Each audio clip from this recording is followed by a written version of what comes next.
सभी मानसिक रोग माया है। अगर आपको ओसीडी है, डिप्रेशन है, फोबिया है या किसी अन्य प्रकार के दुख से आप दुखी हैं तो समझ लीजिए कि ये सभी भ्रम हैं और माया है। कैसे माया है, भ्रम है, इसके लिए इस वीडियो को अंत तक जरूर देखिएगा। मानो तो मौज है वरना समस्या तो हर रोज है।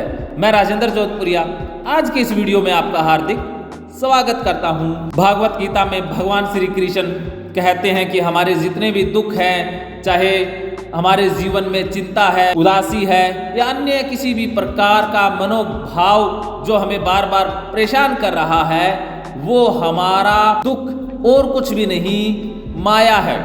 माया को भ्रम कहा जाता है कि जो वास्तव में लगता तो सच है लेकिन सच है नहीं। जैसे कंटेमिनेशन ओसीडी में गंदगी लगती तो है लेकिन गंदगी सच है नहीं। आपको भी पता है कि मुझे जो लग रही है वो बाकी इंसानों को तो लग नहीं रही है, तो आप माया से मोहित हो गए हैं। भगवान श्री कृष्ण यही कहते हैं कि माया को मैं ही रचता हूँ और पूरी मानव जाति को इससे मोहित कर देता हूँ। और माया का असर सबसे ज़्यादा ओसीडी डिप्रेशन वालों के ऊपर ही पड़ता है। अगर आपको बार बार हाथ धोने की समस्या है तो आप माया से मोहित हो गए हैं। भगवान श्री कृष्ण ने गीता में इसे साफ साफ बताया है। अगर आप बार बार चेक करते हैं तब भी आप माया से मोहित हो गए हैं। अगर बीमारी का विचार आता है या HIV रेबीज से आपके मन में डर है या आप भगवान से बार बार माफ़ी मांग रहे हैं, तब भी आप माया से मोहित हो गए हैं। तो इस माया से हटने का क्या उपाय है, माया को तोड़ने का क्या उपाय है?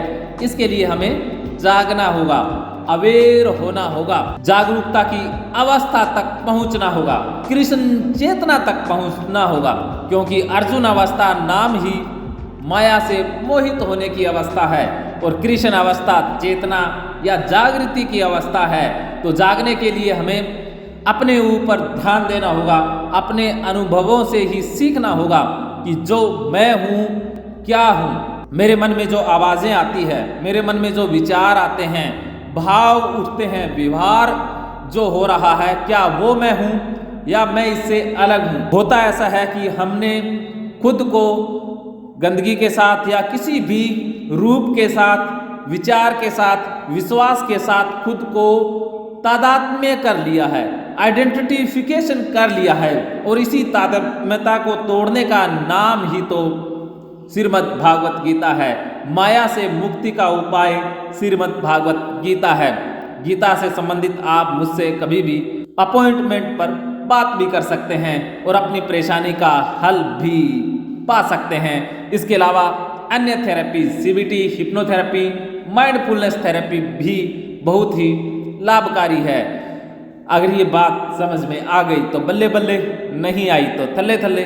फिर भी थल्ले थल्ले की ज़रूरत नहीं है, क्योंकि अब आप मुझसे ऑनलाइन बात करके थल्ले थल्ले को हमेशा हमेशा के लिए बल्ले बल्ले में बदल सकते हैं। मानो तो मौज है वरना समस्या तो हर रोज है।